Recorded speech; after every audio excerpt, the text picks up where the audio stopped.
he asked me, what do you do? And so I told him that I'm here to help people feel better, physically, emotionally, biologically, neurologically, skeletal, whatever. And so he says, well, my mother's in Israel. She can't speak English. What if I brought her here to see you? She's had migraines all of her life. Here she's 75, 77 years old. And she's been to the best neurologists, under the best medications, and all kinds of experimental stuff as well. And I said, well, I don't know, because I never know how what I do is going to affect someone. And so I got a call one day. He says, I brought my mother, from Israel, and she's here to see you. She can't speak English, but I'll be there to translate with her and to you. I said, great. So we set up a time and a day. She came over, and she's standing there and translating to her, or telling her son in an Israeli Jewish language what her problem was. And so I said, okay, just have her stand here. So she came over, she stood, and which is the only way I originally worked with people for many, many years, is having them stand. And so I put my hands on her head, and I felt my indicators, something was happening. I'm trying to figure out, what's the cause of the migraine, though. And I felt the energies moving and coming forth from me into her, and coming forth from her, giving the effects on my hands. And as I'm working down, I'm trying to find a causal area of the migraines. And I got down to her left calf muscle.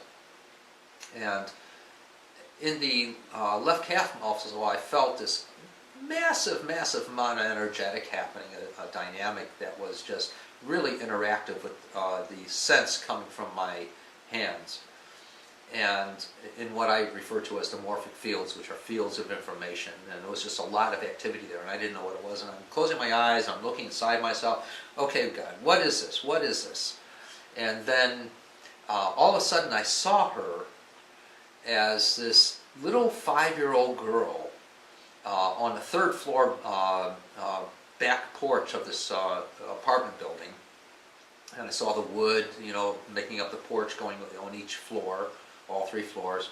And I saw her listening and watching these kids in an alley down below to her left. And these little girls and boys are saying, come here, whatever her name was. And come on out and play, come here, we got something really cool to show you. And so here she is, saying, Mom, I'm going down. And her mother's saying, don't tear your dress. It's a brand new dress that she had on.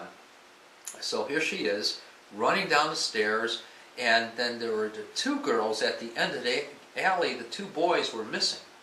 And so she's running, and they're saying, quick, come, hurry, run.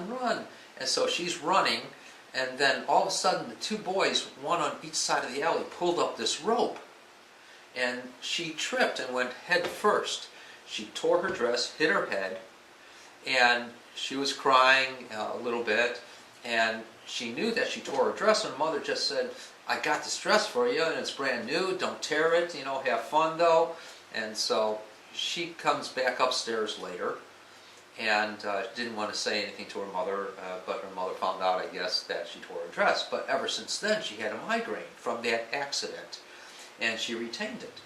And this is what I saw happening in the left calf muscle. And so I brought it out and mentioned it to her, and she starts sobbing away. And she says, I remember that, I remember. And her whole body, she turned out to be this really heavy woman in life, maybe about over 200 pounds. And her whole body inside started quivering from the head all the way down. And it was an uncontrollable quiver. You can actually see the tissue in her moving. And then it stopped. I stayed there. I put my hands on it. I stayed there. And she's sobbing and sobbing and sobbing, reliving the experience of that. And then all of a sudden, she stopped the quivering. She stopped her sobbing. And I looked up at her, and she looked down at me, and she said to her son in Hebraic that I no longer have my migraine. It's the first time in 70 some odd years she didn't have a migraine. And as far as I know, it's still gone. But one of many situations, but it always works as the person is willing and not knowing or trying to figure out what you're going to be doing or how you're going to be doing. That's why in the spirit of things happen spontaneously like that when you're working with someone. And when we try to figure it out, that's when we put our sabotage into it, or they do, the other person that we're working with. So the idea is to be open and to allow that to move forth from us in whatever way it comes out in working with the healing.